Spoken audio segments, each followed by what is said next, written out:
So my daughter is 2, and she eats all the time. And I mean like all the time. The kid is a bottomless pit. And one of her favorite things to do is just when she's hungry to walk to the cabinet, open it, and grab what she wants and bring it to us so that we can get her a snack.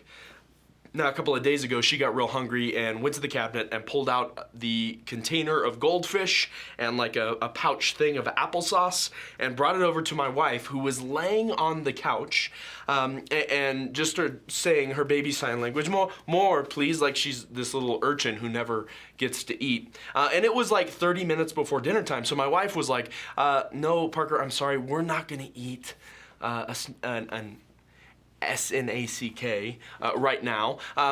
We're gonna wait for dinner.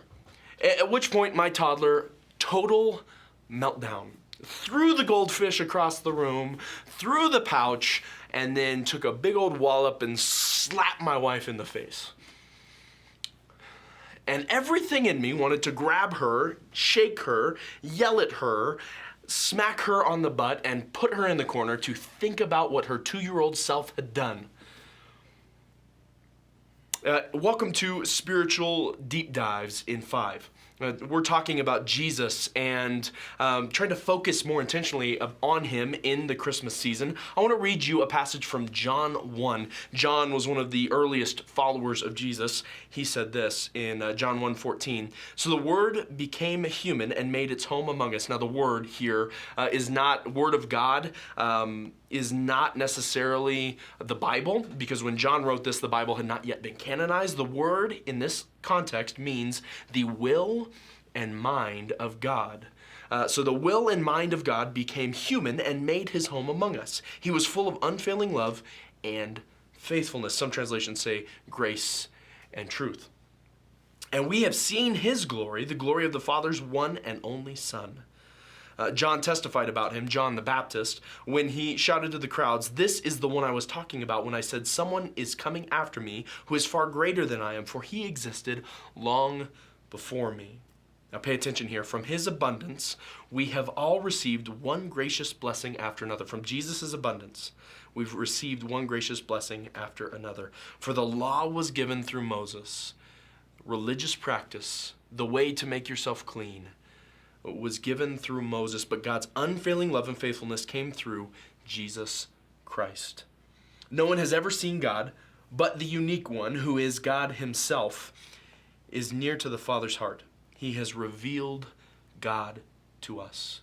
Jesus, the Word, the incarnate mind and will of God, through grace and truth, has revealed God to us. Another one of Jesus' followers, Paul, wrote in a letter to the church, the Colossian church, said that Jesus is the visible image of the invisible God. So what does this mean for you and me?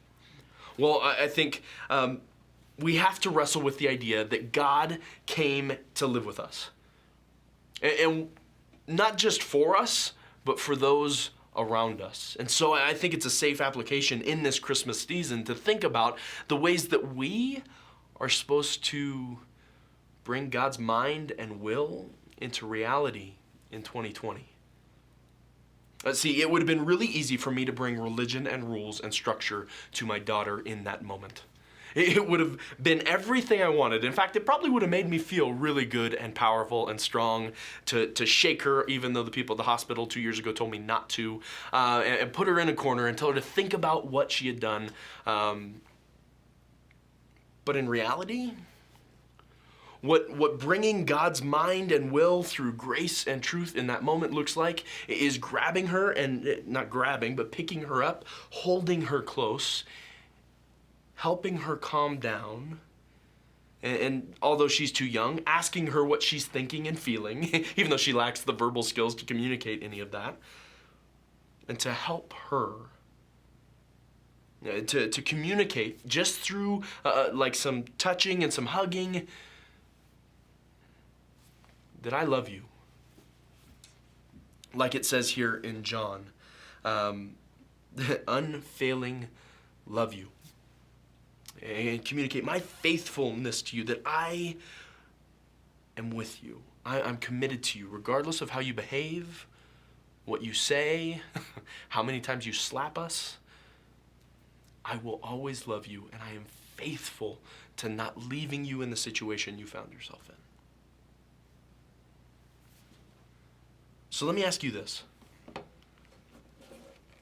How can you bring God's will and mind into reality through unfailing love and faithfulness into the relationships in your life today?